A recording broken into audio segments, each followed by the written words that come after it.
Siempre la maestra Vicky,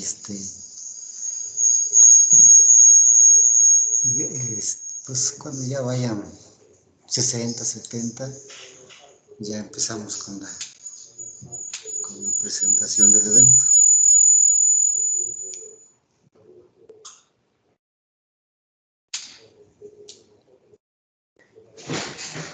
A lo mejor estoy llamarle un poco más atrás y... Caray, no tienes ¿qué canso te has puesto? ¿Qué tal, maestra? ¿Cómo está? Buenas tardes. Hola, maestro Jorge, qué gusto. Hola, ¿cómo estás? Bien. Y disfrutando del departamento de suelos. ¿Cómo ve, profe? Pues está muy bien. Grandote. Aquí disfrutando un ratito para que echemos un taquito de ojo, un ratito. Muy bien. Qué gusto, maestro, qué gusto verlo. Pues ahí todavía estamos dando lata. Pues todos aquí estamos, ¿qué nos queda? No hay más. Ya hay gente, ¿eh? Qué bien. Sí, ya están llegando.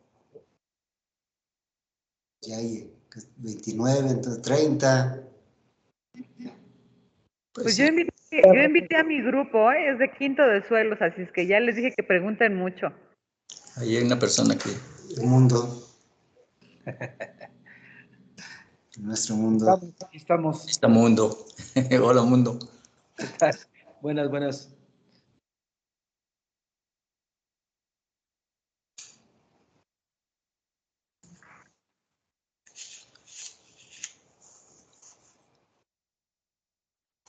Yolotzin Díaz. Buenas. Son estudiantes que creo que no conozco muy Ya bien. no conocen, sí, son del quinto grado. Conozco creo que hasta los de séptimo.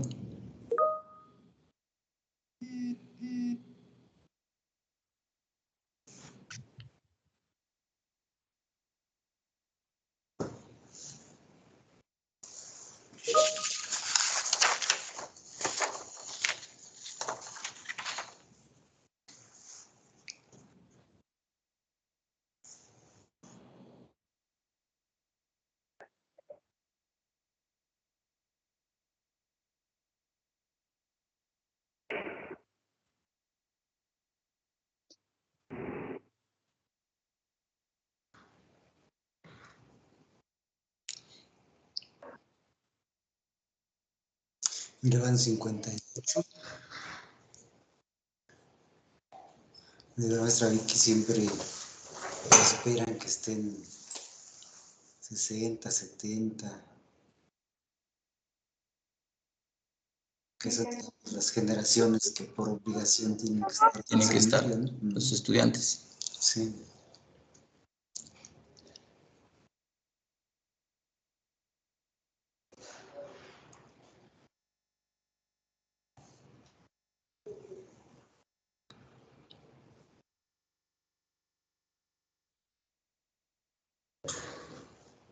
Lisette María. Yo tengo una prima que se llama Lisette María. Nuestra María de Lourdes. Buenas tardes, maestro. Aquí Buenas estamos. tardes. Buenas Buenas tardes. tardes. Hola, doctor. Buenas tardes.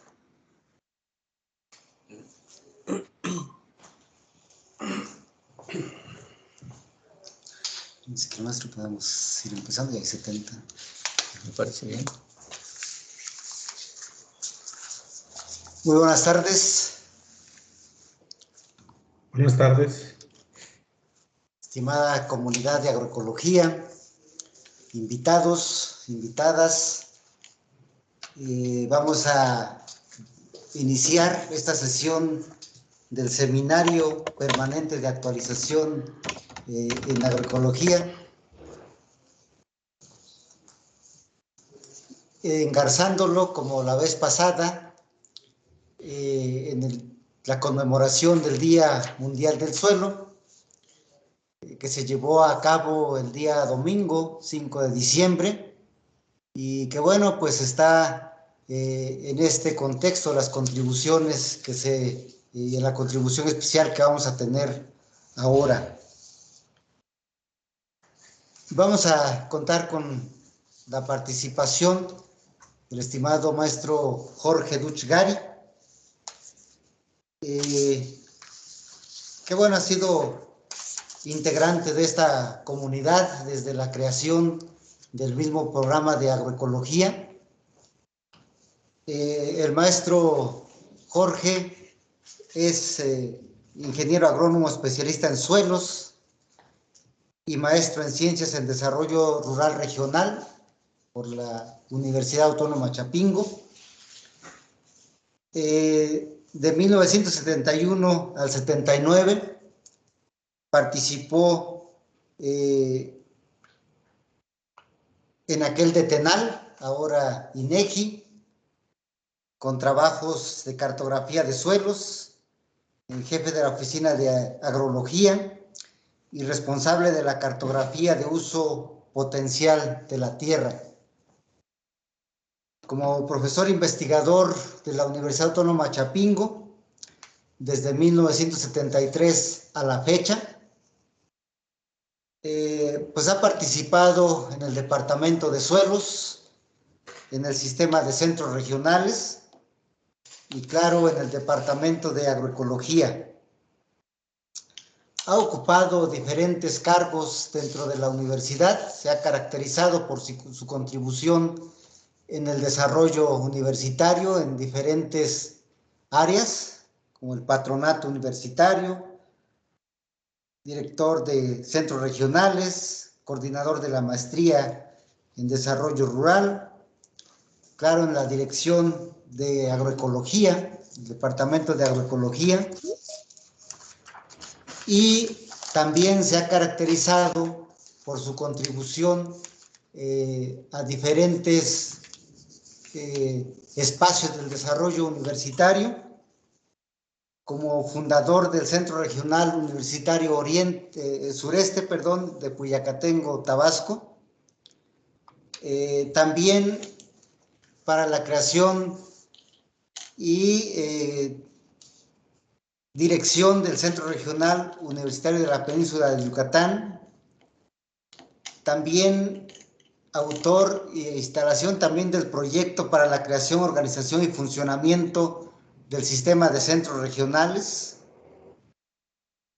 También en la creación de la carrera de zonas tropicales en Puyacatengo, Tabasco, y en la coordinación del proyecto del plan de estudios que actualmente se opera en el Departamento de Agroecología.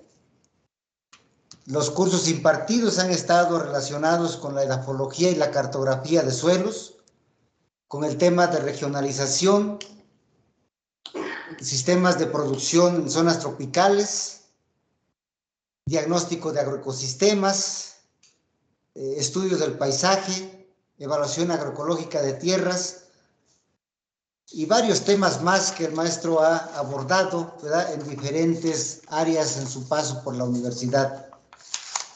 Es autor y coautor de diferentes libros y artículos científicos, como el proyecto para la creación, organización y funcionamiento de centros regionales, la conformación territorial del Estado de Yucatán, fisiografía del Estado de Yucatán, los bajos inundables de la península de Yucatán, el crecimiento foráneo, diagnóstico y perspectivas, bases y lineamientos de políticas para el desarrollo nacional de la universidad, y también el proyecto para la creación de la unidad regional universitaria del sureste. Son algunos de los rasgos de desarrollo del maestro Jorge Duch, y en esta ocasión nos va a hablar, ¿verdad?, de un tema también importante que ha desarrollado, que es sobre los saberes campesinos, sobre el conocimiento local, la tecnología agrícola tradicional, y ha titulado su conferencia como Contribuciones de los saberes campesinos a la enseñanza de la agroecología. Bien, los voy a dejar con el maestro Jorge Duch Gari con esta muy resumida presentación de su currículum, ¿verdad? Pero para dar espacio a que nos platique, ¿verdad?, sobre este tema importante que, como la vez pasada decíamos, es un pilar muy importante de la agroecología, que es sobre el conocimiento de las personas, las que trabajamos en campo. Pues, maestro, vamos a darle la palabra para que él nos haga favor de ilustrar con esta temática interesante. Adelante, maestro. Sí, muy bien, pues muy buenas tardes para todos. Como siempre, es muy satisfactorio poder estar aquí en este departamento, en este programa educativo. Y desde luego, bueno, han pasado varios años y conozco a muchos estudiantes, egresados, profesores, compañeros. Pero de todas maneras, un abrazo para toda la comunidad de agroecología, en el sentido de que les agradezco mucho por la invitación para poder participar en este seminario de actualización permanente que se ha establecido desde hace muchos años aquí en este departamento.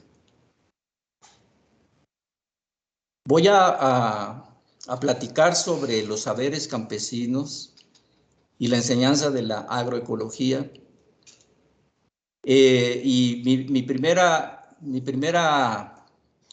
comentario es hablar de lo siguiente. Digo yo que saber mucho de poco o poco de mucho es la disyuntiva de los saberes. Es decir, ¿qué queremos en última instancia de los saberes, en especial y en particular de los saberes campesinos? Y digo yo que saber mucho de poco y saber poco de mucho. Y a través de la plática voy a ir intentando, voy a leer un poco y voy a hacer algunos comentarios para tratar de ubicar cuál es la esencia de los saberes campesinos y cuál es la relación que hay con lo que es la enseñanza en las instituciones académicas de nuestra universidad. Pero antes de eso quiero señalar lo siguiente. Mi participación en el seminario de actualización permanente que se realiza en el Departamento de Agroecología los miércoles de cada ciclo escolar, la he acotado a dos temas derivados de mi experiencia de investigación en el estado de Yucatán: el conocimiento milpero tradicional y la nomenclatura maya de suelos. En ambos casos, mi trabajo ha tenido la oportunidad de fomentar la elaboración de varias tesis, tanto de posgrado como de licenciatura. Dos de ellas, por lo menos, son tesis que se realizaron aquí en el Departamento de Agroecología.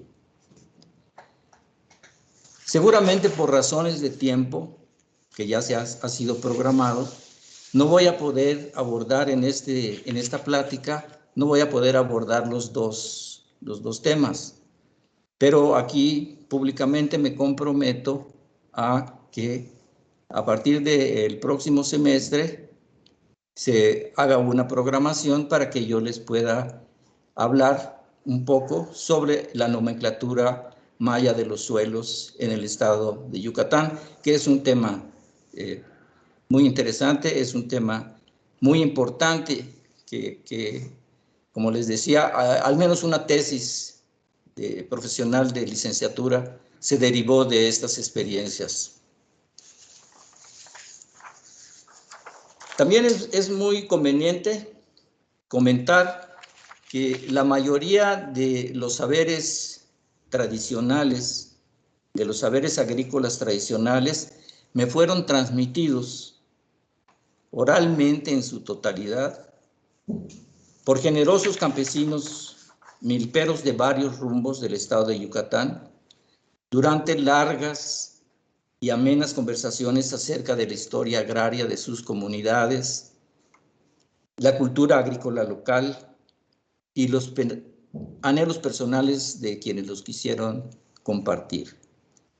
Y me resulta muy importante mencionar dentro de estas personas, recordar a los señores Antonio y Samuel Cámara, a don Adriano May, a don Pedro Eguán, a don Manuel Uc, a don Rufino Jau, y muy especialmente a Paulino Sima por su entusiasmo, sapiencia y gentileza en la ardua tarea de depurar los testimonios orales recibidos y transcribirlos al español. Entonces, esto de lo que voy a platicar hoy no hubiera sido posible si todas estas personas, y claro que son muchos más y que no acabaría yo se acabaría el tiempo mencionando a tantas gentes que colaboraron para que estos testimonios, estos conocimientos, estos saberes campesinos, pues me hayan servido incluso para poderlos incluir en algunos de mis cursos aquí en agroecología o en el centro regional en Yucatán.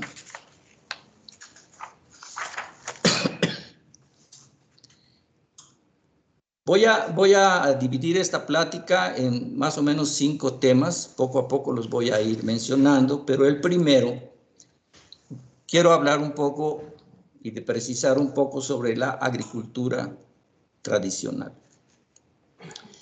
Y resulta que incursionar en el ámbito de las expectativas que genera la agricultura tradicional frente a las perspectivas globales de desarrollo agrícola, pues invita a una breve recapitulación respecto a la línea general de pensamiento que reivindica los saberes campesinos. Por tal motivo, parto de considerar, primero, que los saberes tradicionales no deben de ser comparados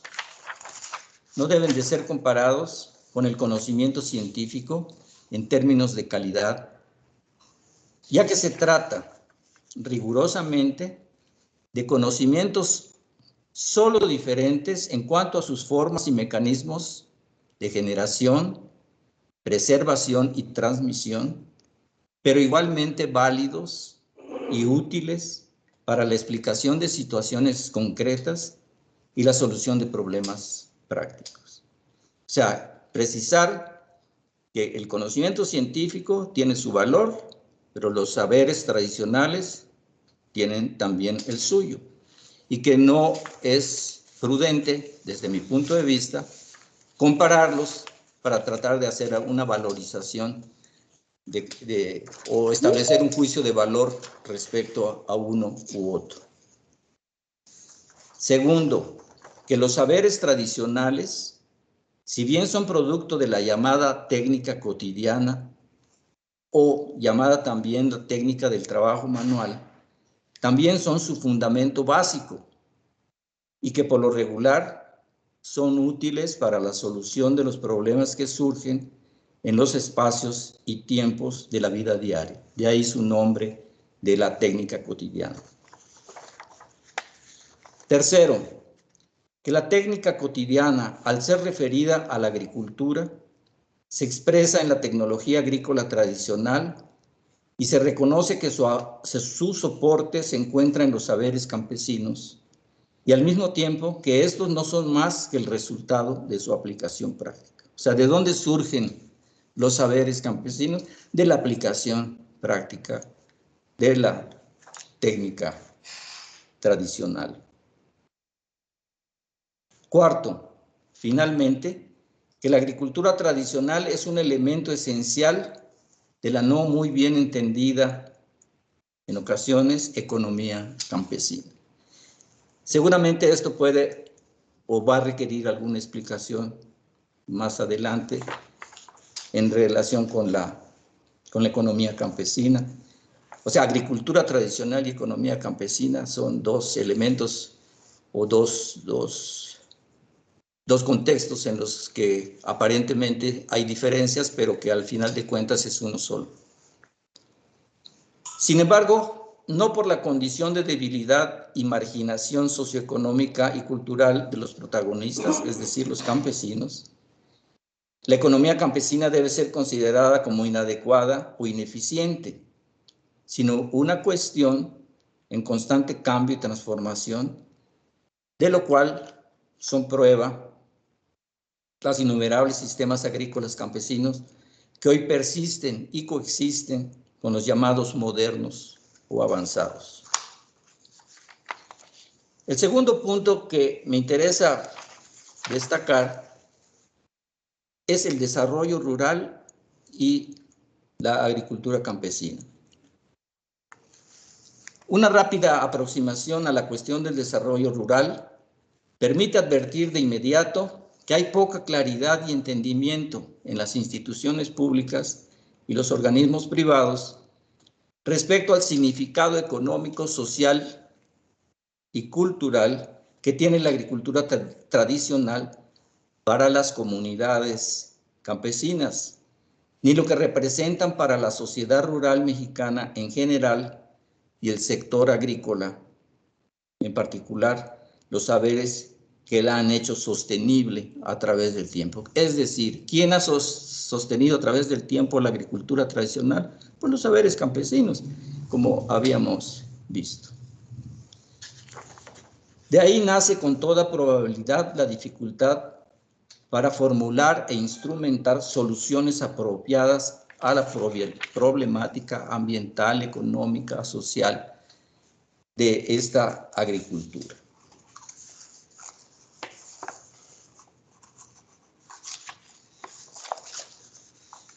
Para la población que realiza la agricultura milpera, para la población que realiza la agricultura tradicional, no es solo un sistema agrícola.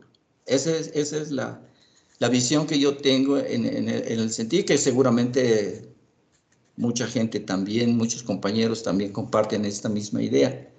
Es decir, la agricultura tradicional no es solo un sistema agrícola, en realidad constituye una forma de vida en cuyo diario acontecer se manifiesta una de las más importantes estrategias, tanto de producción agrícola como de reproducción sociocultural, de la que se han valido los campesinos para utilizar los recursos naturales en su beneficio.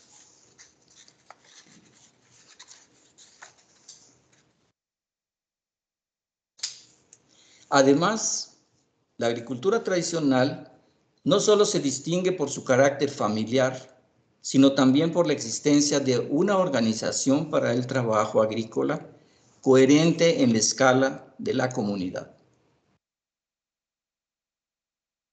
Y desde luego con la comunidad y de su base territorial, y en la que la cantidad y calidad de la energía utilizada está limitada en su mayor parte a la mano de obra de los productores y la energía también de los animales de tiro, de los animales que utilizan para el desarrollo de sus actividades. También es importante señalar el flujo de información de los métodos empíricos de selección y manejo de las diversas especies vegetales y animales que forman parte de su acervo.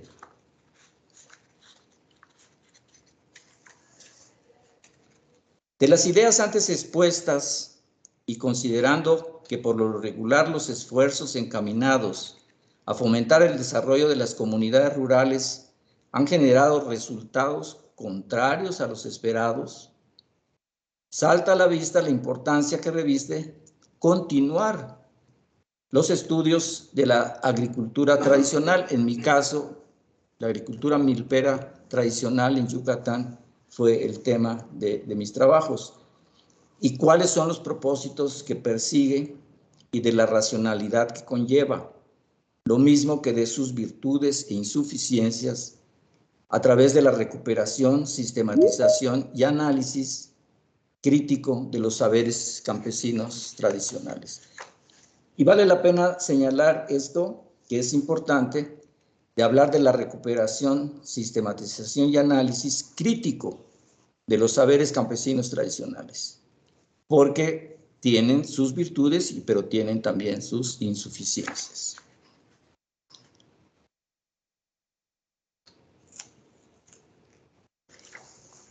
En relación con esto que hablábamos del desarrollo rural, este no debe de concebirse únicamente como el mejoramiento tecnológico de la producción, sino de la situación social, económica de los individuos, familias y comunidades campesinas que la realizan, y de asociarla con las condiciones y las necesidades específicas de cada uno de los núcleos de población que se pretende impulsar.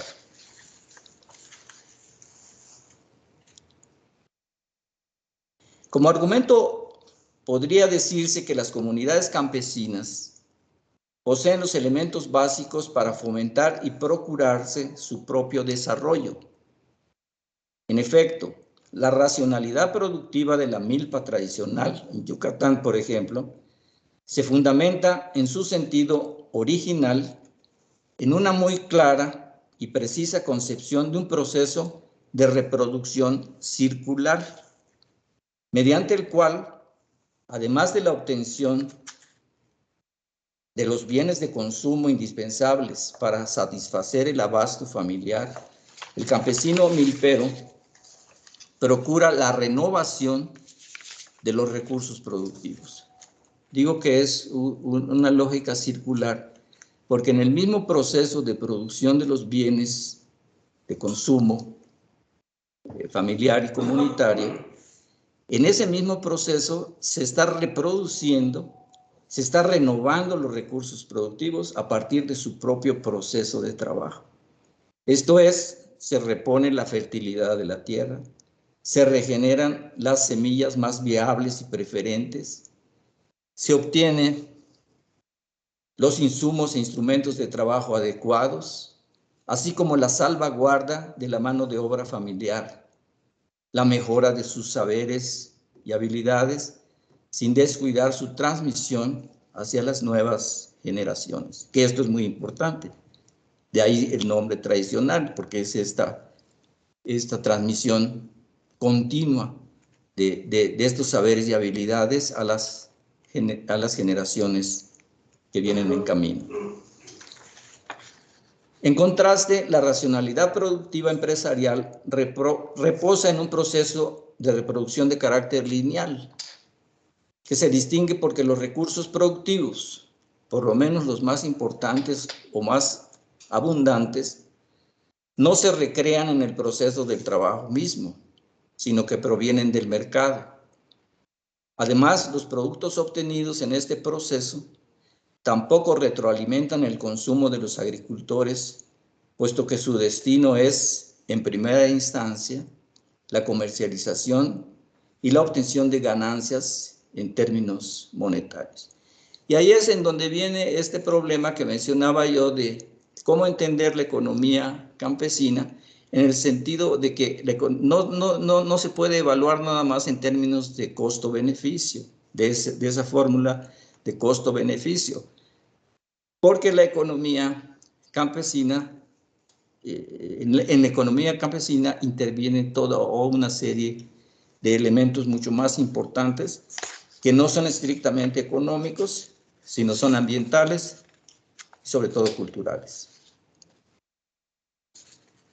Un tercer punto para platicar es seguridad y soberanía alimentaria. Considerando todo lo que he dicho anteriormente, puedo afirmar que los campesinos milperos de Yucatán han conseguido, a lo largo de muchos siglos de trabajo, apuntalar su seguridad y su soberanía alimentaria. Han logrado obtener no solo la cantidad necesaria de maíz para garantizar la alimentación de su familia y de su comunidad, sino las clases de maíz que han permitido también reproducir su cultura alimentaria. y sus tradiciones culinarias. Aquí voy a hablar de unos términos que seguramente van a necesitar alguna explicación. Por ejemplo, yo hablo de, por ejemplo, que es muy importante en Yucatán el pozole, pero no en Yucatán se llama pozole, no al pozole que conocemos en otros lugares, que es una comida, es un platillo. El pozole en Yucatán es lo que en otros lugares se dice pozol, nada más. Pero en Yucatán se dice pozole. Y puede ser pozole agrio, puede ser pozole con coco, puede ser pozole con cacao. Es muy importante también los atoles, los elotes y pibinales. El pibinal es el elote enterrado, ¿sí? Entonces se hace como en barbacoa, pero es el elote. Los mukbilpollos, que seguramente muchos de ustedes pues ya conocen, es el tamal sabrosísimo que se hace en Yucatán, principalmente en las fiestas del Día de Muertos, al que se le llama el mukbilpollo.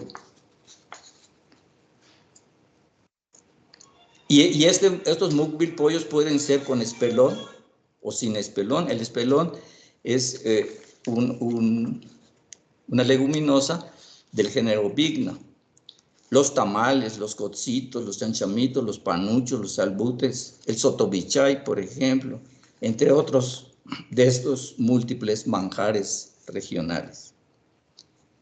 Entonces, es lo que decía, es decir, la seguridad alimentaria no es solo cantidad, sino la soberanía alimentaria es que se pueda reproducir todo este conjunto de preferencias, no solamente, digamos, alimenticias en términos de cantidad, sino de gustos, pues, de lo que la gente hace. Y basta un trabajo de campo en una comunidad de Yucatán para poder degustar todos estos sabrosos manjares yucatecos.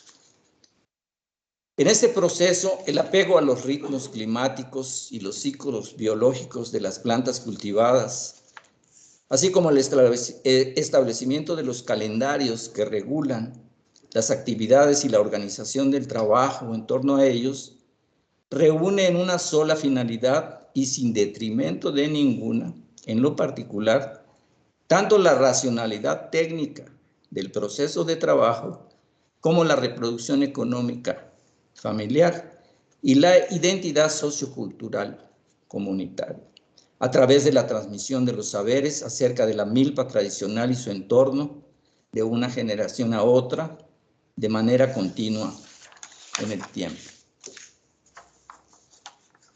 En ese mismo orden de ideas, algunas otras proposiciones respecto a la milpa tradicional reconocen que si bien pudiera ser mejorada con el uso de algunos insumos modernos, no siempre es indispensable cambiar su estructura y organización técnica por el enorme costo económico y sociocultural que esto representa. Lo más importante de esta consideración denota que la gran mayoría de las experiencias muestran, una y otra vez, que estas formas tradicionales de producción no deben de cambiarse debido a que aquellas consideradas más desarrolladas no pueden adaptarse a las condiciones ecológicas y culturales que ocupan las primeras. Siguiente punto es hablar un poco de los saberes milperos tradicionales y preguntarnos si tienen algo que ofrecer. En este marco de apreciaciones derivadas de los resultados obtenidos por diversos estudiosos de la agricultura campesina y la tecnología agrícola tradicional, se puede aseverar, sin temor a la equivocación, que el conocimiento empírico milpero tiene mucho que ofrecer, tanto en beneficio de la agricultura y el desarrollo rural de México, como de la enseñanza y la investigación agrícola, especialmente si se logra establecer un puente de comunicación entre el saber agronómico, la cultura productiva en el medio rural, y la ciencia y la tecnología modernas. En primer lugar, y en alusión a los saberes milperos, se puede decir que una de sus grandes virtudes es el manejo global y articulado de los conceptos relativos a los múltiples aspectos que intervienen en los diversos procesos agrícolas organizados en una misma unidad de producción familiar. Los campesinos milperos, hombres y mujeres, no solamente saben de los maíces que siembran en las milpas, saben también de calabazas, de ibes, de espelones, de lo que les hace bien y de lo que no. Saben del tiempo, de los calores, del comportamiento del temporal. Saben de las lluvias y sequías, de la canícula y las cabañuelas. Saben de maíces, frijoles, calabazas y chiles, de ciruelas, de zapotes y caimitos.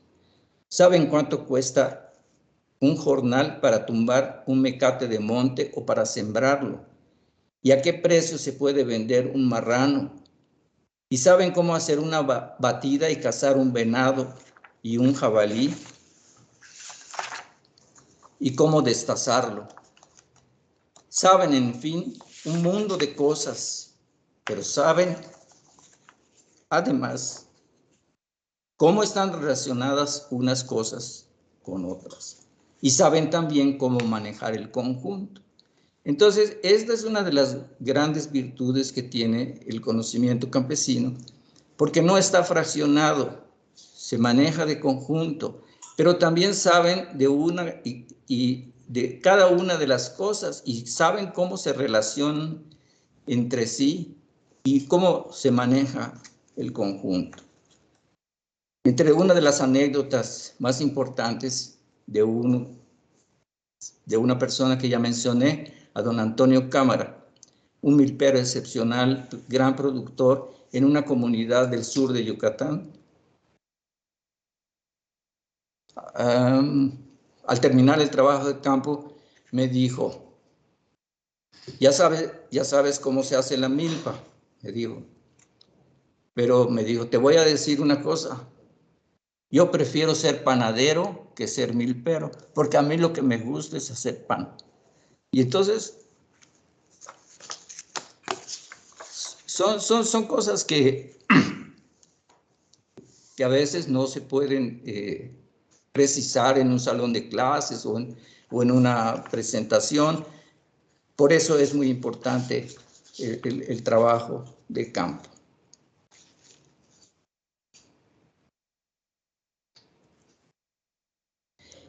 Este acervo de saberes sobre la agricultura que poseen los campesinos milperos de Yucatán podría representar una enorme contribución de los saberes campesinos al mejoramiento de la enseñanza y la investigación agrícola superior, empeñada, como siempre, en la especialización productiva. Afortunadamente, aquí en el Departamento de Agroecología, el plan de estudios que actualmente se lleva resultó de un esfuerzo muy importante, ¿verdad?, de poder conjugar este tipo de no hacer asignaturas de cuestiones disciplinarias, sino de que las asignaturas trataran de integrar toda una serie de elementos importantes para que se viera, por ejemplo, el medio natural, no desde el punto de vista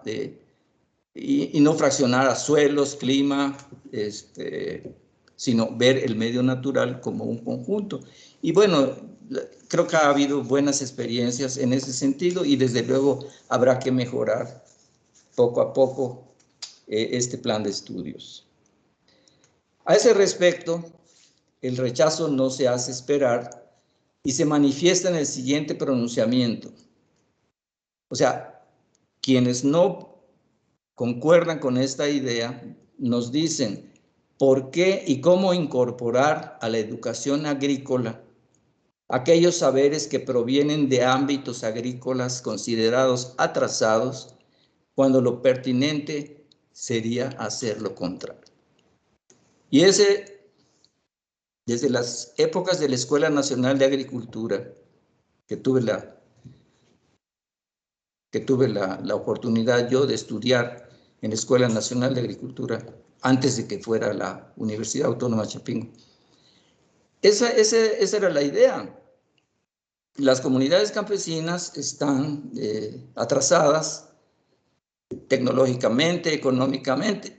Entonces, la función del egresado debe de llevar la ciencia y la técnica para mejorar. Y creo que esto ha sido, y un ejemplo muy importante que conocemos todos, pues ha sido la llamada Revolución Verde. Sin embargo, afortunadamente, después de mucho tiempo y después de muchas cosas, se está viendo la posibilidad de cómo mejorar estas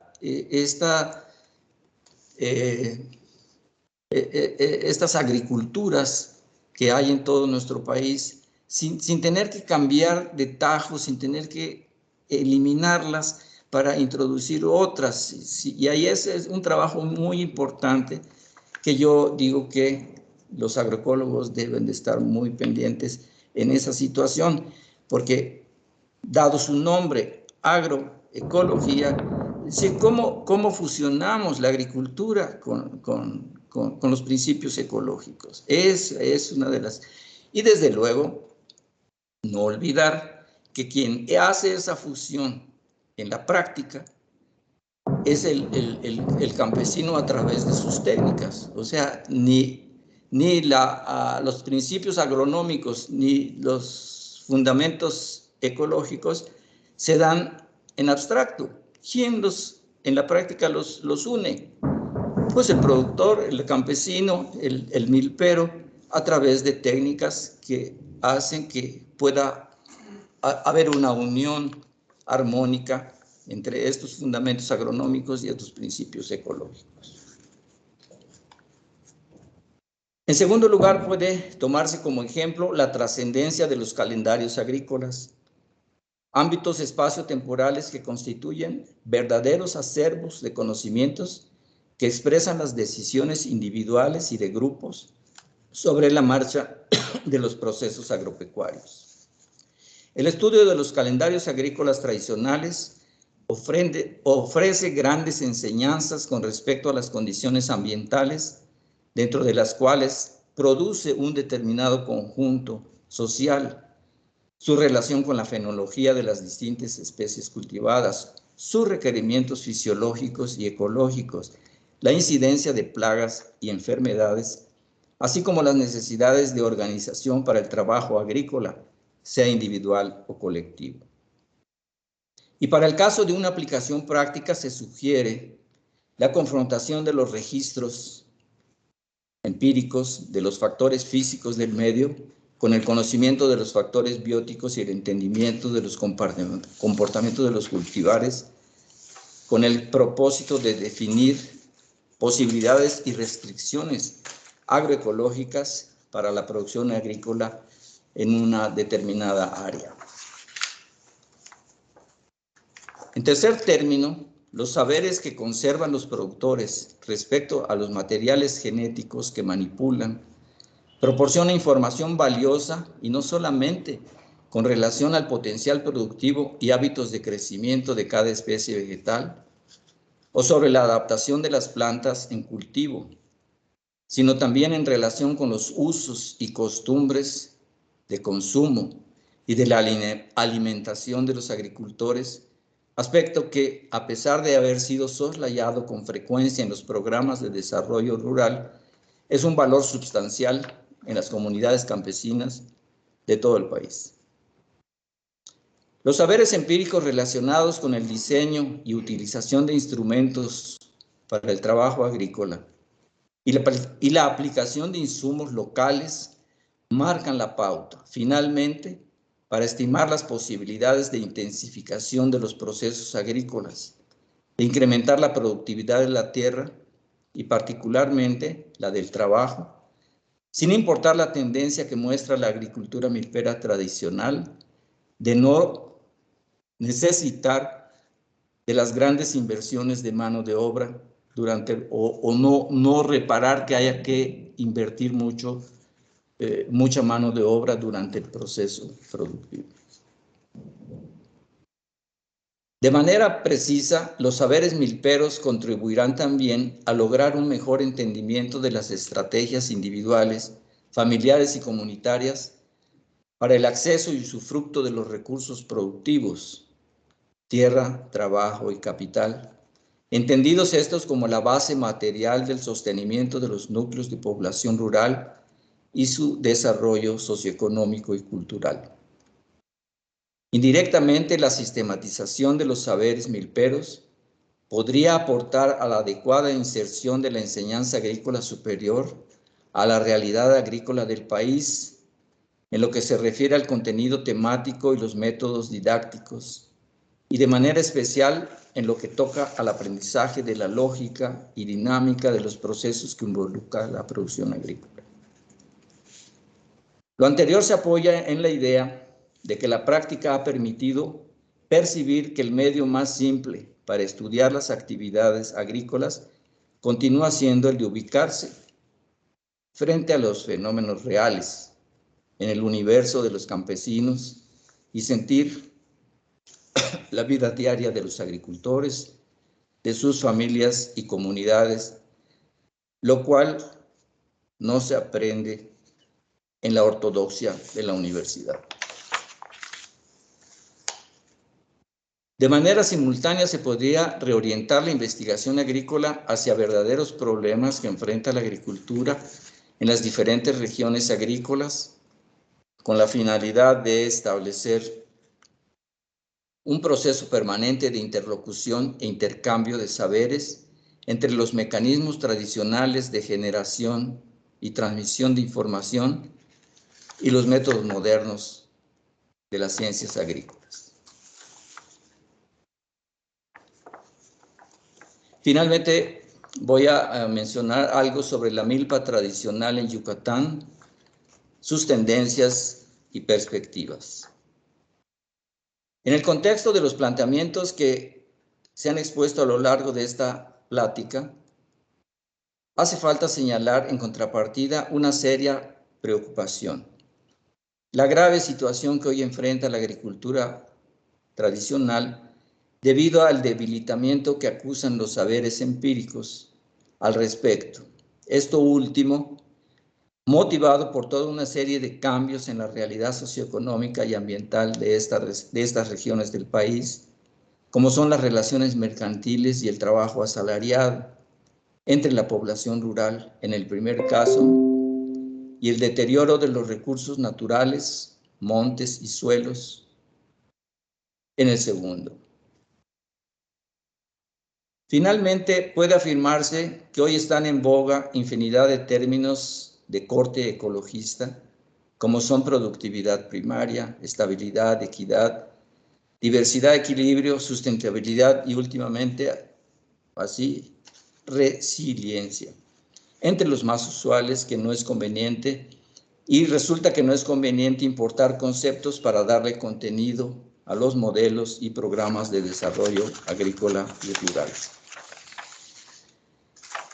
Específicamente, la agricultura milpera en Yucatán es un ejemplo de cómo llevar a cabo un aprovechamiento de los recursos naturales sin afectar la capacidad natural de regeneración ambiental, asegurando tanto la producción de alimentos y materiales de construcción, que como hemos visto, en el mismo proceso de trabajo está la reproducción de los recursos productivos y las condiciones de vida de la población rural.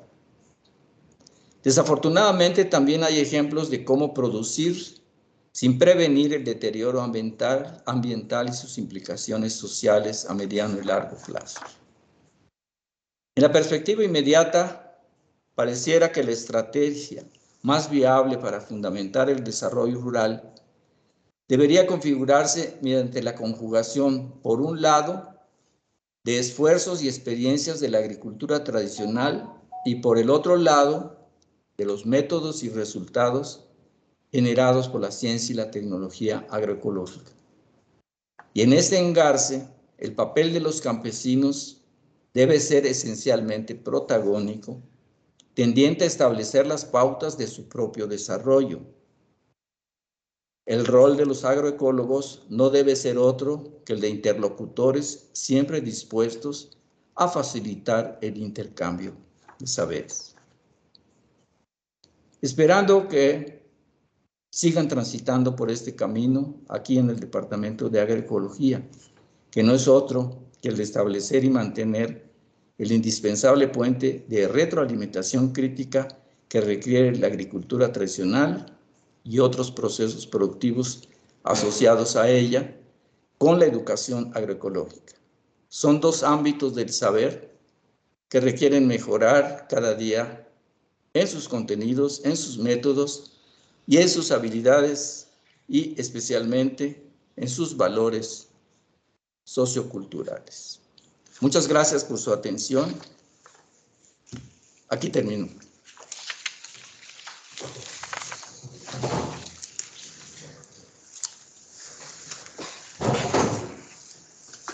Muchas gracias, maestro, por esta excelente exposición. Es un gusto siempre, es un placer escuchar sus reflexiones, sus experiencias, sus aportes.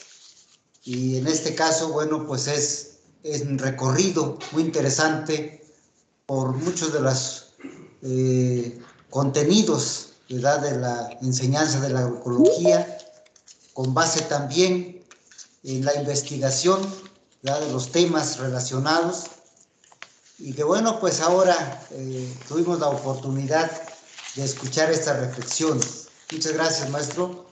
Y vamos a dar paso, ¿verdad?, a las preguntas, a los comentarios de la comunidad de agroecología, invitados, invitadas, para que podamos aclarar las dudas, aclarar asuntos que nos han quedado todavía pendientes. Adelante, por favor, con las preguntas, si es que podemos verlas. José Manuel Macotela, por favor.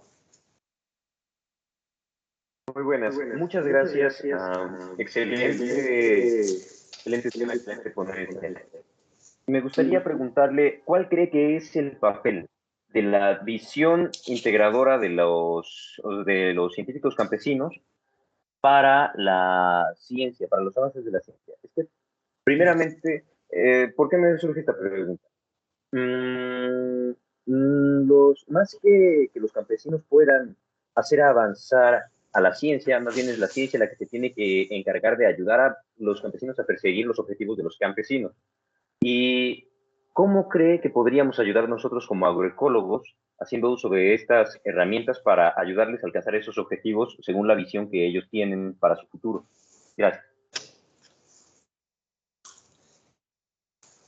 En el programa educativo de agroecología, desde sus orígenes, hay un punto que siempre se menciona, pero que me ha llamado la atención, que a veces no se conjuga.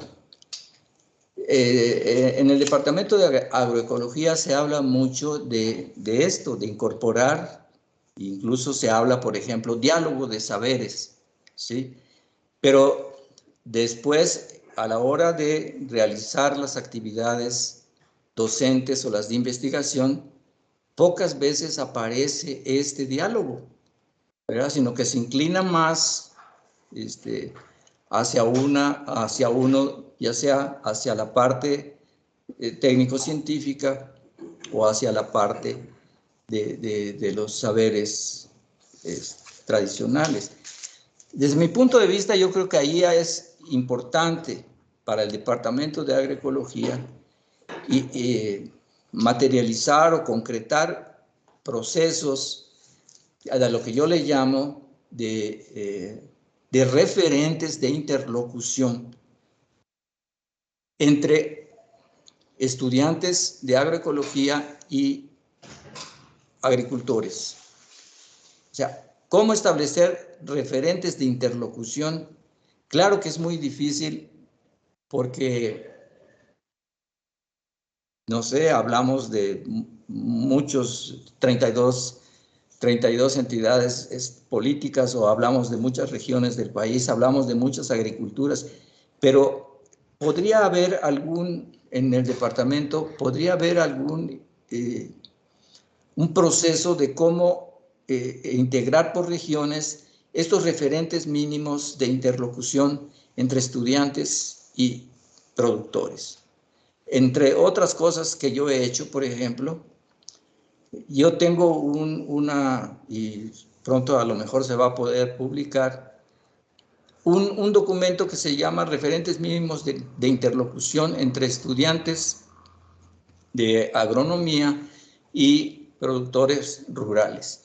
Y entonces trato yo en este artículo de traducir, de acuerdo a lo que ya había dicho anteriormente, de los conceptos que tienen, por decirles algo, en términos de relieve, en términos de suelos. Por ejemplo, que los estudiantes, que podamos establecer en Yucatán es el caso. Por ejemplo, si los campesinos hablan de un suelo y le dicen Boxlum, que los estudiantes sepan al menos qué quiere decir Boxlum, ¿sí? Y no que digan que es un litosol, como dice la clasificación de la FAO, sino que los estudiantes sepan que Boxlum está definido de acuerdo a los agricultores yucatecos de esta manera, no de acuerdo como lo define la FAO, ¿sí? Por eso yo creo que es importante todo un proceso de buscar la interlocución entre estudiantes y productores en diferentes aspectos, como es el relieve, como es el clima, como son los suelos, como es la geología, ¿sí? De manera que cuando se vaya a un viaje de estudio y los productores en cada región, pues digan los nombres vernáculos, pues los estudiantes sepan de qué se está hablando. Es muy difícil, muy complejo el proceso, pero a lo mejor una tarea de ese viaje de estudios es recabar información de ese tipo para poder... Bueno, eso es lo que yo pienso. No sé si contesto tu pregunta. Gracias, maestro. Vamos a dar la oportunidad al maestro Alejandro Hernández, que también tiene levantada la mano. Adelante, maestro. ¿Qué tal? Muchas gracias, maestro. Doctora Tenógenes. Jorge, un gusto siempre verte y escucharte ahora a la distancia. Siempre comento de la importante aportación que has hecho al programa de agroecología con nuestros estudiantes y celebro esta audiencia tan nutrida que tenemos el día de hoy. Gracias, abrazo a la Alejandro. distancia, Jorge. Ya el maestro, pasando al tema de tu plática, ya en algunos de los documentos el maestro Cholo decía que la agricultura tradicional estaba en grave crisis por la ruptura en la cadena de transmisión de conocimientos, por este éxodo o por este abandono de la actividad agrícola por parte de las nuevas generaciones para dedicarse a otras actividades. Sin duda esto es algo que en Yucatán, con lo que ha implicado el desarrollo en la Ribera Maya, ha impactado muy, muy fuertemente. ¿Qué nos puedes decir al respecto? ¿Cómo es que vislumbras tú reparar este asunto que día con día se siente cada vez más? Bueno, de hecho, yo comparto y lo platiqué algunas veces con el maestro Xolo, de esta ruptura de la transmisión a través de los procedimientos tradicionales de conocimientos y habilidades, en el sentido de que los niños, hijos, nietos, desde muy pequeños acompañan a sus padres y a sus abuelos a las milpas y a otros, a las plantaciones de frutales, en fin, a las hortalizas. Y ahí van aprendiendo a través de esta práctica que decía yo, de la práctica cotidiana o del trabajo diario, van aprendiendo y van generando sus saberes y sus habilidades.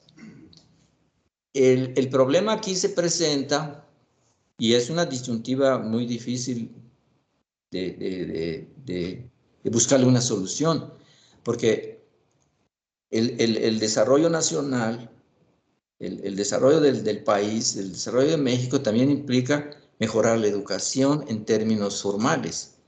Y si los niños, en lugar de ir a la milpa con el papá o con el abuelo, tienen ya la opción de ir desde el jardín de niños, la escuela primaria, y cada vez hay más oferta educativa en las comunidades rurales, y se vislumbra una perspectiva de cambio social, económico y cultural, pues es muy difícil de evitarlo. Es decir, esto lo platicaba con el maestro, ¿cómo se puede evitar que ya los niños no vayan a la escuela y vayan a la milpa? Esto sí es un asunto que planteas, Alejandro, es realmente un asunto muy complejo. Yo creo que ahí se debería de poder trabajar conjuntamente con la Secretaría de Educación, en el sentido de que, en primer lugar, que ni se pierda tampoco la lengua, que se siga hablando la lengua maya, que los promotores bilingües que van a dar las clases en la primaria también tengan sus prácticas en las parcelas escolares, que se puedan trabajar en reproducir los sistemas agrícolas o los agroecosistemas de la comunidad, para que no se pierda esa tradición. Más adelante ya no podemos saber, porque los muchachos, como sabemos, terminan la secundaria y pues una de sus perspectivas es entrar a Chapingo, o si termina, o irse a otra universidad. No a todos les tiene que gustar la agricultura. Ya les comentaba el caso de don Antonio, que le gustaba más ser panadero que milpero, ¿no? Pero bueno, esas son cosas que es muy difícil lo que planteas. No tengo una idea ahorita clara de cómo se puede conciliar estas dos situaciones, porque las dos son muy importantes, ¿sí? Porque en el momento en que se pierde o que se da esa ruptura de la transmisión de conocimientos, pues todo el saber en relación con la agricultura tradicional se puede perder, ¿sí? Si eso no se reincorpora en los procesos educativos de las comunidades, y que, no sé, tendría que haber una organización tendría que haber una organización que pudiera reproducir estas condiciones de trabajo, de vida y de trabajo en las comunidades, para que no se pierda la agricultura tradicional y con ella los saberes tan importantes. Hasta ahí puedo yo comentarte, Alejandro. Muchas gracias, Jorge. Gracias, maestro. Bueno, pues vamos a darle oportunidad, así como fueron levantando la mano, a Luis Alberto Gaspar, por favor, adelante. Hola, maestro, buenas tardes. Yo soy estudiante de suelos, soy de quinto, y tengo entendido que el sistema Rosa Tumba y Quema tiene una importancia histórica para el desarrollo de la cultura maya, y según se sigue teniendo presencia en los campesinos milperos. Mi pregunta sería, ¿dónde queda esta práctica con el programa Sembrando Vida? O sea, porque tengo entendido también que en el programa Sembrando Vida se había planteado que no se prepararía el suelo mediante el uso de fuego, y que, o sea, que de los técnicos y autoridades responsables del programa tienen instrucciones de no incluir dentro del programa las parcelas que se hayan preparado o limpiado mediante el uso de fuego. Entonces quería ver o sea, si tendrá mucho impacto, ya que los campesinos podrían dejar de lado su sistema que han tenido por tanto tiempo, como es el Rosa Tumba y Quema, por entrar al programa Sembrando Vida. Bueno, sí, es una pregunta muy importante, gracias. Es muy importante. Un poquito de historia en el sentido de que originalmente toda la agricultura, podríamos decir, en todos los ámbitos y regiones del mundo, siempre hubo el fuego como un elemento importante.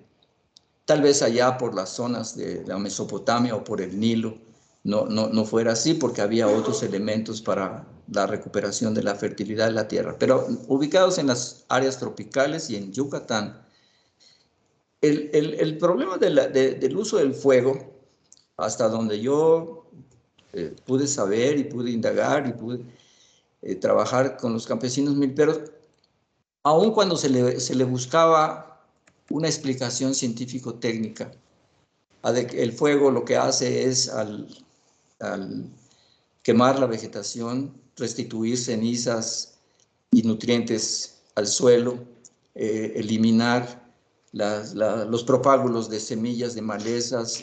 Tenía todo un elemento científico-técnico que era válido para sostener el uso del fuego como parte del sistema que así se llamó, Rosa Tumba y Quema. Sin embargo, con el tiempo, el crecimiento poblacional y el no crecimiento de la dotación ejidal fueron, bueno, antes de eso quiero decir que de acuerdo con los campesinos, que tal vez no hablaban de estas virtudes científico-técnicas, ellos hablaban de que era la forma más sencilla y más fácil de limpiar un terreno. ¿Sí? O sea, si después de tumbar la vegetación de 1 hectárea, ¿cómo vamos a sembrar toda esa hectárea? Y entonces, de acuerdo con lo que han platicado los campesinos, me decían, pues el fuego era la forma más sencilla y más barata de eliminar esos troncos de árboles y ramas y todo. Tal vez no tanto, porque ahí se acumulaban los nutrientes y se eliminaban los propágulos de las malezas. Entonces, bueno, esto durante mucho tiempo fue como una forma para limpiar los terrenos de una manera rápida, sencilla y con todos los riesgos, desde luego, de las quemas y las propagaciones de los fuegos. Dicho esto, lo que estaba yo comentando es el crecimiento poblacional en todos los ejidos milperos. ¿Qué fue lo que ocasionó? Crece la población, pero no crece la dotación ejidal. Y entonces se va reduciendo la superficie que puede ser recuperada mediante el descanso de la vegetación, el llamado barbecho, para que se reponga la fertilidad del suelo durante 12, 15, 25 años, que era lo que tardaba, ¿verdad?, en crecer la vegetación para que recuperara, como decía yo hace un rato, la fertilidad de la tierra. El crecimiento poblacional y el no crecimiento de la dotación ejidal obligó a la gente, como dice, a la migración o al salto tecnológico. Y entonces empezaron a elaborar otro tipo, ¿verdad?, de propuestas para no tener que quemar después de la primera quema. La primera quema era para limpiar el terreno, pero ya no hacerlo la segunda vez, la tercera vez. Y ahí es donde creo que intervienen estas propuestas de Sembrando Vida, o anteriormente con el sistema de milpa con árboles frutales, ¿cómo se llama? El MIAF, ¿sí? Es decir, hay nuevas o más recientes versiones, de manera que se pueda recuperar la fertilidad de la tierra y hacerlo de una determinada manera que al mismo tiempo se pueda sembrar los cultivos básicos, maíz, frijol, calabaza, y ir creciendo frutales, como ya existen ejemplos en Yucatán de estas actividades. Por ejemplo, en el sur, en ciertos planes, mucho antes que esto de Sembrando Vida, pues hubo hubo proyectos para desarrollar la fruticultura en el sur del estado de Yucatán, particularmente en toda esta área de Oxcuscap, en el sentido de que Oxcuscap es un centro comercial importantísimo de la fruticultura, no solamente de Yucatán, sino prácticamente de toda la península y incluso del país, ya que aquí llegan todos los productos. Yo creo que eso es una cuestión que no se va a resolver de un día para otro. O sea, ¿cómo conciliar la necesidad de tener alimentos básicos y lo que plantea este programa de Sembrando Vida con frutales y maderables? Yo creo que es un proceso que lo van a ir aprendiendo, lo van a ir desarrollando y lo van a ir mejorando los propios campesinos, ¿sí? Y ahí yo lo que digo desde hace un rato, que el papel de los agroecólogos debe de facilitar la interlocución entre los campesinos y los coordinadores de estos programas, ¿sí? Que le hagan caso a los campesinos de sus saberes y que no se impongan ciertas cosas que pueden no ser apegadas a la realidad. Y entonces mi respuesta es de que esto no es un proceso que se va a resolver con la 4T, ¿verdad? A lo mejor hasta la 10T, por ahí se encuentre alguna solución a este problema. Se tiene que ir aprendiendo a conciliar esas visiones. No se puede resolver el problema imponiendo una. Creo que ese es, y ahí dejaría mi respuesta. Gracias, maestro, pues interesantes reflexiones, ¿verdad? Que estamos conociendo sobre estas tendencias. Y bueno, vamos a pedirle a Yolotzin Juárez, por favor, que nos haga la pregunta. Sí, gracias. Pues ahora sí que con su plática he recordado pues varias cosas, ¿no? De la península, que existen muchas tecnologías y tácticas, como nos menciona, que surgen a través del ingenio, a pesar también a lo mejor de tantos retos climáticos, de suelo, de organización social, y por eso mi duda va hacia pues esta parte de cómo fue el proceso desde su experiencia para involucrarse con la comunidad, con las personas, para que tuvieran la confianza, ¿no? De compartirles sus saberes, o si hubo experiencias previas para esto, algún trabajo anterior, o cuál fue el reto de realizar este trabajo, ya sea de la milpa o con la nomenclatura de suelos que mencionó. Y es mi pregunta. Gracias. En relación con esta cuestión de la milpa, y que, bueno, posteriormente fue el tema de la tesis que realicé para el grado de maestría en Ciencias en Desarrollo Rural, y precisamente algunas dificultades que yo tuve en el programa de Desarrollo Rural era precisamente cuando me doy cuenta de que el desarrollo rural clásico, con todas sus escuelas, la escuela de Israel, la escuela de acá del Tennessee Valley, y todos los modelos de desarrollo rural, cuando yo empiezo a trabajar en Yucatán, me doy cuenta que ahí hay otra forma de ver el desarrollo. Y entonces empiezo a trabajar con viajes de estudios, con campamentos de trabajo, con estudiantes de aquí de la universidad, campamentos de trabajo que hacíamos en los meses de vacaciones, pero con grupos interdisciplinarios, de fitotecnia, de suelos, de zootecnia, de parasitología. Y entonces,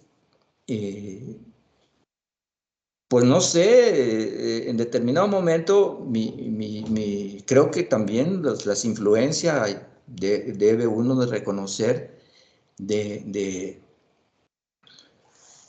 maestro Cholo, que cuando éramos estudiantes nos decía: tú lo que tienes que aprender es eso que ahora está de moda, ya se hizo famoso, eso de aprende a ver cómo masca la iguana.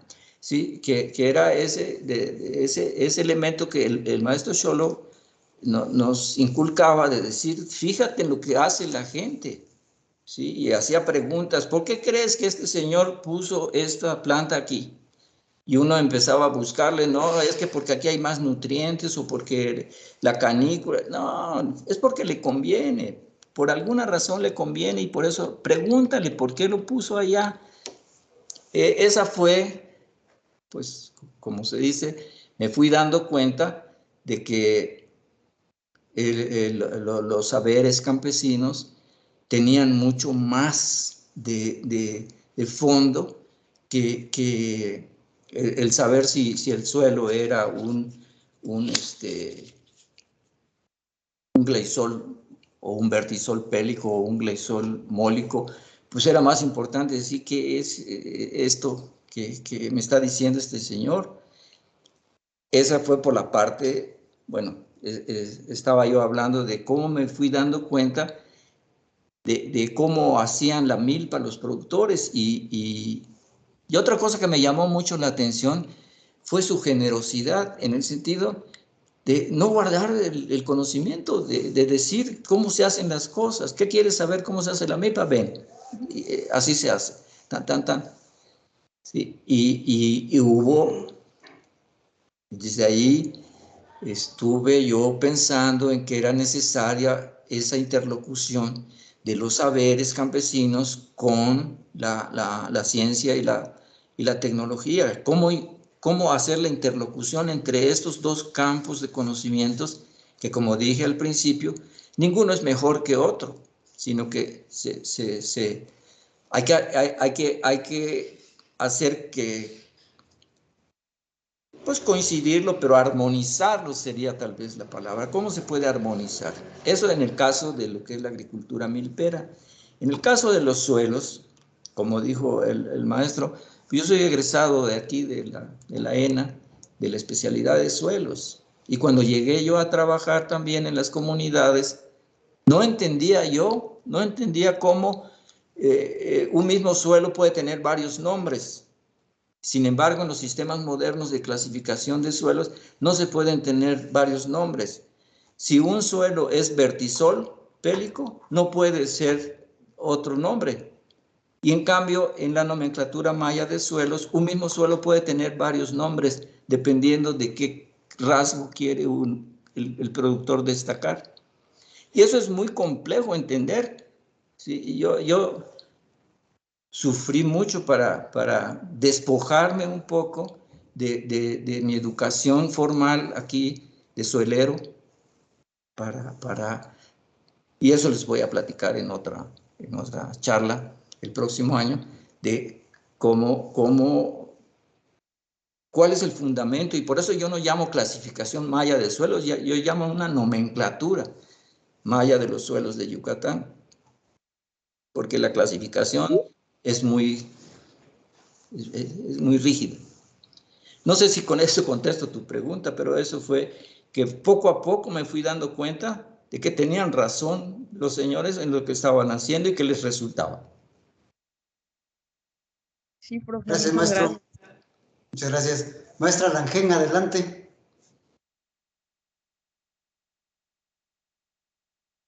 ¿Ya se fue Langen? Maestra Langen. Buenas tardes, ¿sí me escuchan? Sí. Adelante. Sí, justamente, Jorge, ya no sé si plantear la pregunta. Yo te quería comentar si nos podrías compartir. Bueno, yo me tomé la libertad de invitar a mi grupo de 5º año de suelos, porque le estoy dando clase en este semestre justamente, y de manera fortuita quedó dentro del horario de mi clase. Entonces yo les dije, muchachos, vamos, tenemos mucho que aprender, y justo era lo que te quería preguntar. ¿Cómo le hiciste tú, como egresado, como ingeniero agrónomo especialista de suelos, para romper ese molde que no hemos logrado romper en suelos? Y creo, te aseguro que Tenógenes también lo sabe perfectamente. Tenemos una cuestión, una formación muy técnica que les queremos dar a nuestros estudiantes y muy enciclopédica. Queremos que salgan conociendo así, pero todo, mucha teoría, a lo mejor muy poca práctica. Y al momento de enfrentarse con las comunidades, con los productores, ¿qué hacer? Bueno, parte de lo que platicaba era eso, que mis primeros contactos, bueno, en los viajes de estudio y en los campamentos de trabajo que organizábamos en los periodos vacacionales con diferentes, con estudiantes de diferentes departamentos para hacer los grupos multidisciplinarios, pues empezaba yo a tener problemas porque resultaba que lo que uno podía transmitir desde el punto de vista de la ortodoxia, de la edafología moderna, pues no checaba con lo que me decían los agricultores. Por ejemplo, una de las cosas una anécdota, por ejemplo, de las que me rompía el esquema, era con don Samuel, con don Antonio Cámara, con don Samuel, su hermano, que íbamos caminando y decía, oiga, don Samuel, este suelo aquí, que estamos aquí, ¿cómo se llama? Y don Samuel me decía, este es un cancap. El cancap es un nombre maya que identifica a un tipo de suelo o a varios tipos de suelo. Y yo no entendía por qué un mismo nombre podría servir para identificar a varios tipos de suelo. Y entonces le volvía yo a preguntar, bueno, este es el cancap, ¿y el eklum cuál es? Ah, este también es el eklum. Entonces me empezó a entrar así una angustia tremenda de que yo no estaba entendiendo nada y de que mis conocimientos de edafología no me estaban resolviendo el problema de qué es lo que me quería decir don Samuel. Hasta que después de no sé cuántas pláticas con él y con don Antonio, entendí que la nomenclatura maya de suelos no es un sistema de clasificación rígido, sino es un conjunto de nombres, ¿verdad?, que identifican a un suelo allá en Yucatán, dependiendo de cuál es el elemento importante en ese momento. ¿Por qué es cancap? Porque es un suelo que es profundo, que es de color café rojizo, es plano, no tiene piedras, por ejemplo. Y entonces, ¿por qué se llama cancap, pero también se llama eglum? Ah, porque se llama eglum porque la parte más superficial, porque el estrato más superficial del suelo es más oscuro, y ek en maya es oscuro, y lum en maya es suelo, o sea, y es que en maya, por ejemplo, cap y lum, que son los sufijos para identificar a los suelos, pero eso lo va uno aprendiendo conforme estás allá, platica y platica y platica, hasta cansar a los señores generosos, ¿verdad? Y no logré cansarlos. Me cansaba, creo que yo, antes que ellos, y me volvían a explicar y me volvían a explicar. Y eso lo aprendí también para ser maestro aquí, no cansarme dando clase. No, así fue la gente. ¿Y cuál sería tu recomendación ahorita que estamos en pandemia? Que los muchachos no tienen posibilidad de hacer viajes de estudio, que las actividades no son presenciales. Ellos, desde su localidad, desde donde se encuentran ahorita, ¿qué podrían hacer? Lo que podrían hacer es que se hicieran, esto puede ser una oportunidad de esos que se presentan, ¿verdad? Que a veces las crisis generan oportunidades, en el sentido de que en sus comunidades traten de ser interlocutores, de hacer esos referentes de interlocución. O sea, y eso los maestros Atenógenes lo saben muy bien porque él trabajó mucho eso de las tierras campesinas. Y en ese sentido, de que en sus comunidades vayan con la gente y que les vayan explicando cuántos tipos de suelo o clases de suelo hay y cómo se llaman, ¿sí? Y después tratar de relacionarlo con los sistemas modernos de clasificación, que así se llaman, ¿verdad? Como que si la clasificación es la síntesis final de todo el conocimiento. Pero yo les recomendaría que hicieran pues una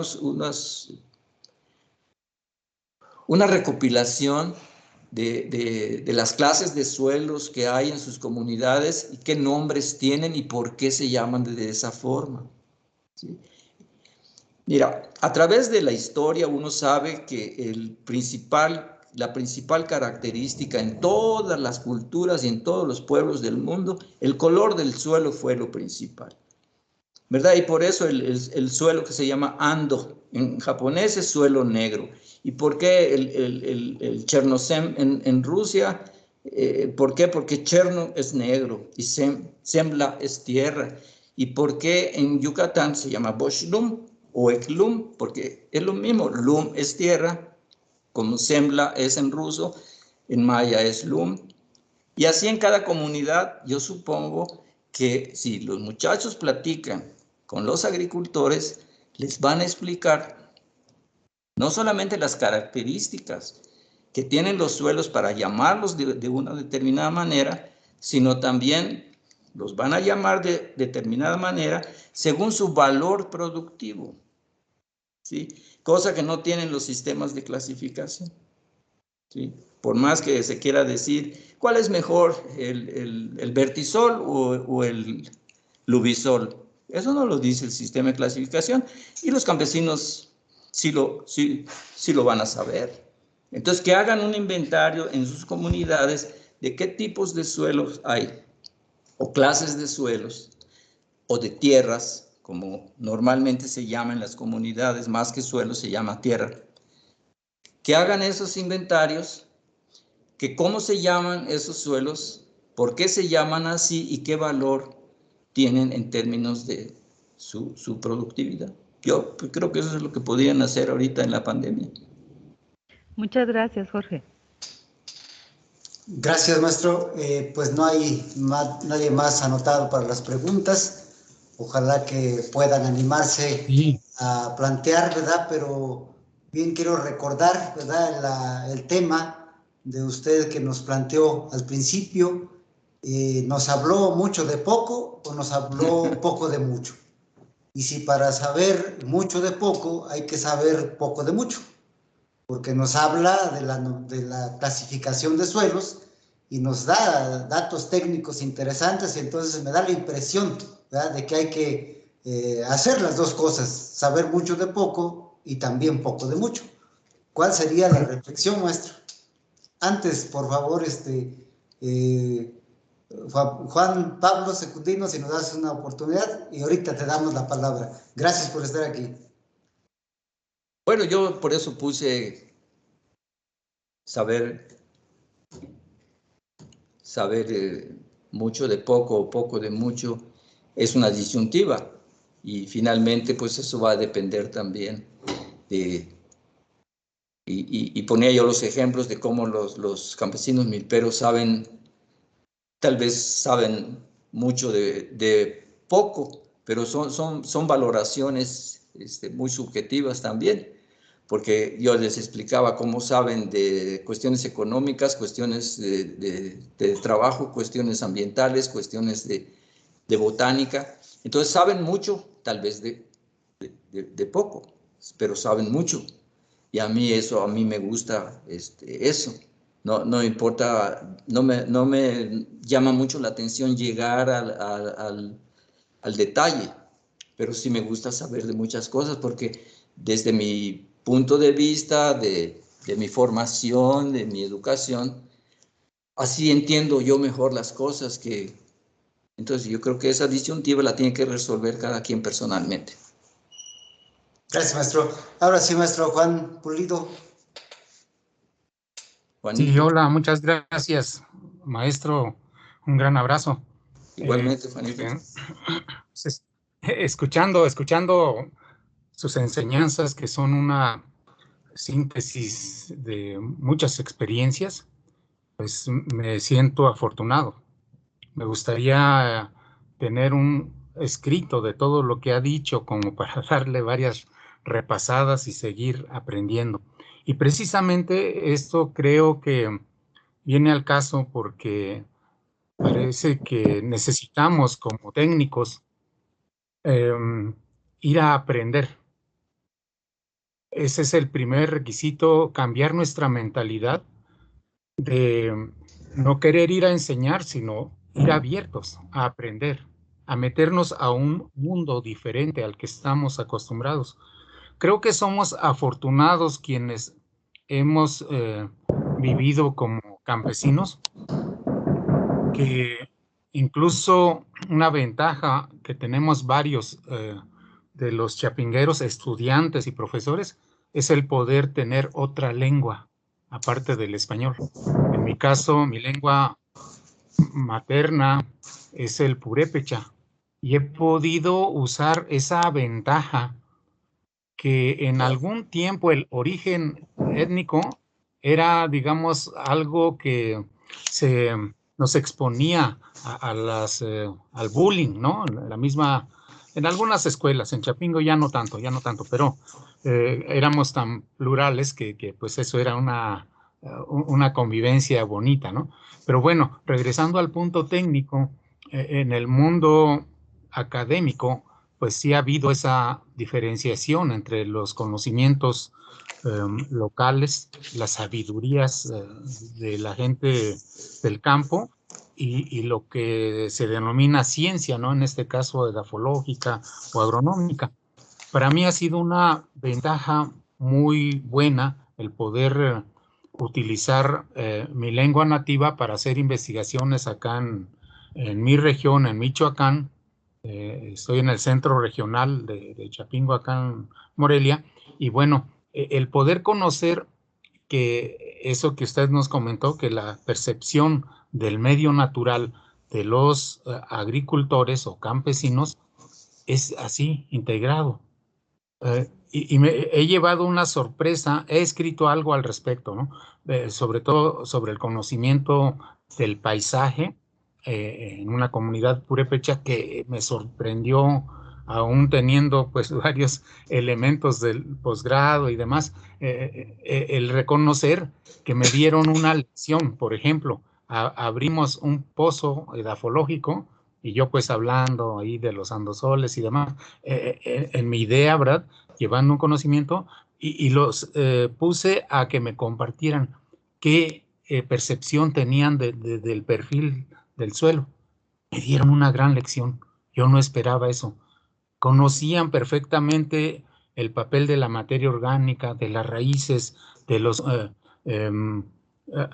animales que habitan. Acá hay mucha tusa y otros animales, ¿verdad? Bueno, hasta ahí le dejo. Creo que es un campo bastante amplio. Voy a estar atento a las siguientes pláticas para poder seguir aprendiendo. De momento, gracias por permitirme expresar. Manito, felicidades a todos. Gracias. Gracias.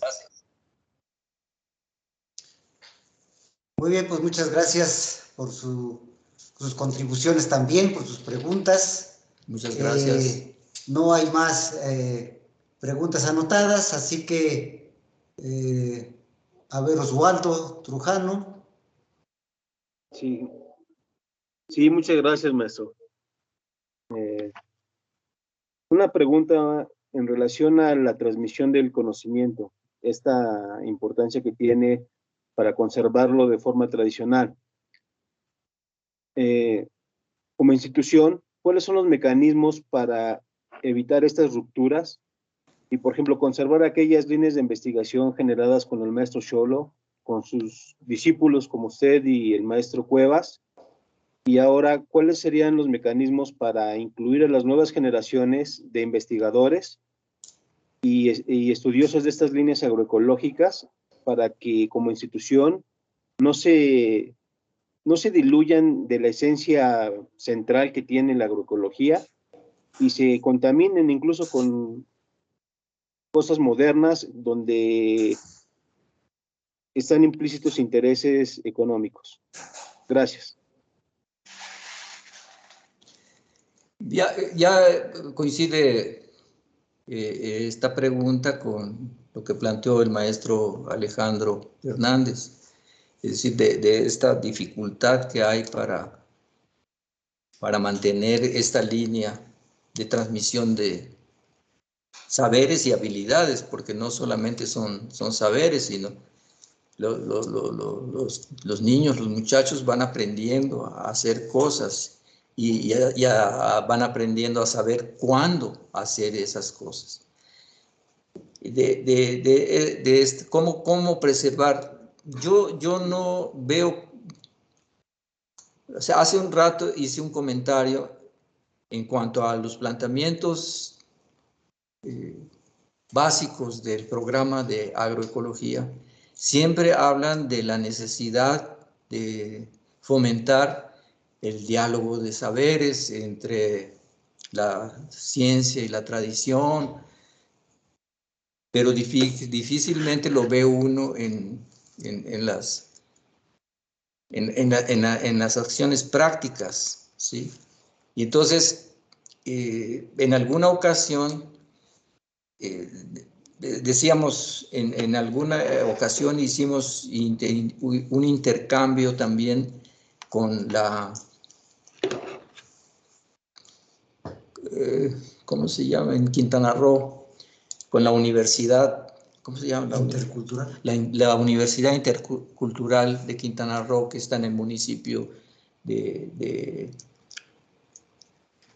José María Morelos y Pavón, allí colindando con Yucatán, con el director, que es también una persona, el rector de esa universidad es de ahí. Y entonces veíamos que para ellos era más sencillo fomentar ahí en la Universidad Intercultural de Quintana Roo, en José María Morelos, porque la mayoría de los estudiantes, en su gran mayoría, son de ese municipio o de ese estado. Y entonces la conservación, pues, de la lengua y de los significados de la lengua y de las aplicaciones de los términos de esa o de los vocablos de esas lenguas a los cultivos, a los suelos. Entonces, cuando veíamos que en Chapingo, en donde tenemos estudiantes de diferentes estados, de diferentes regiones, de diferentes municipios, resulta muy difícil.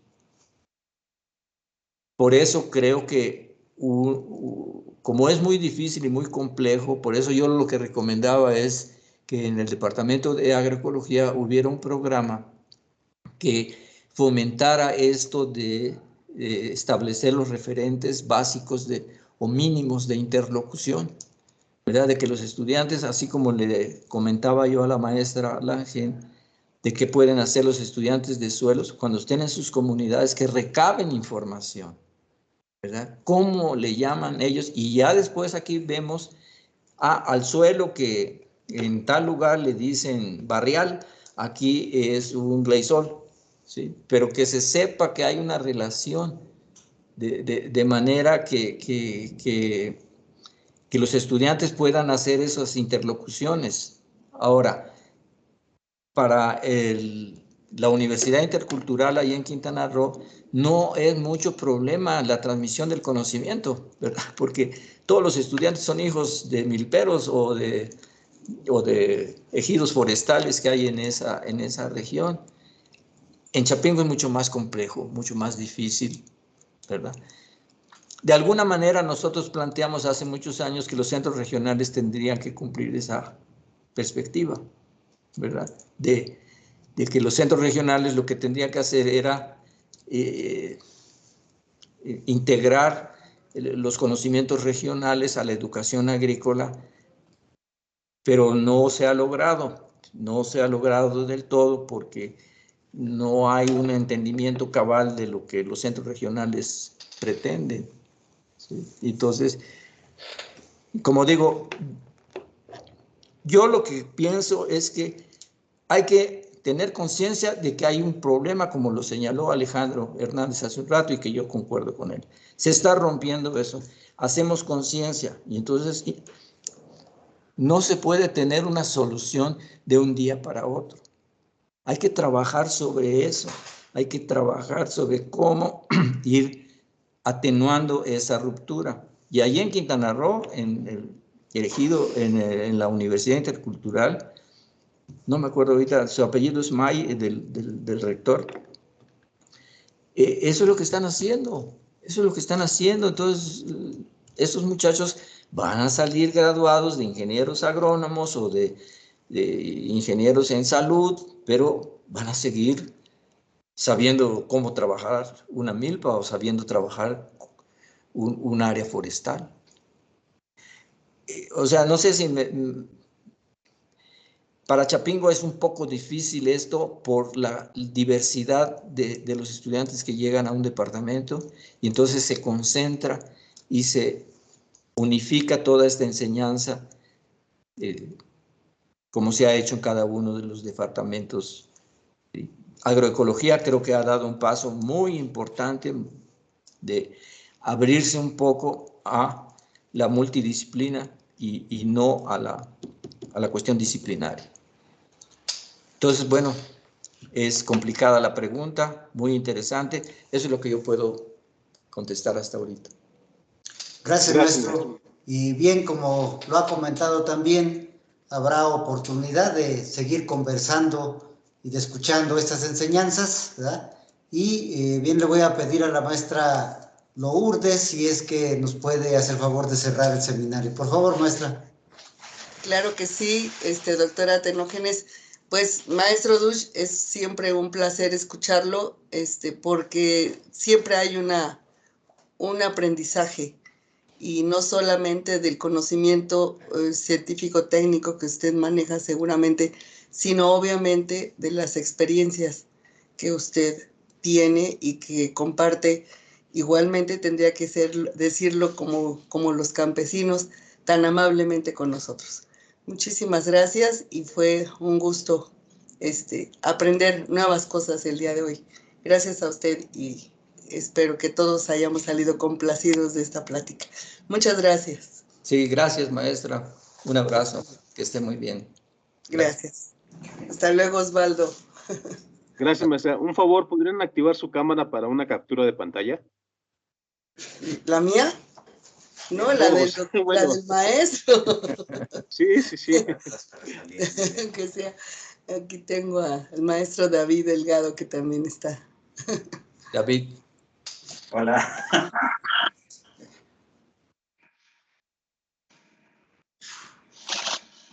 El bozal. Se ve muy raro el bozal. Laura. Sí. Maestro, gracias. Muy buena la plática. Gracias. Muchas gracias. Ya. ¿Listo? Listo. Una más. No se mueva, maestro David.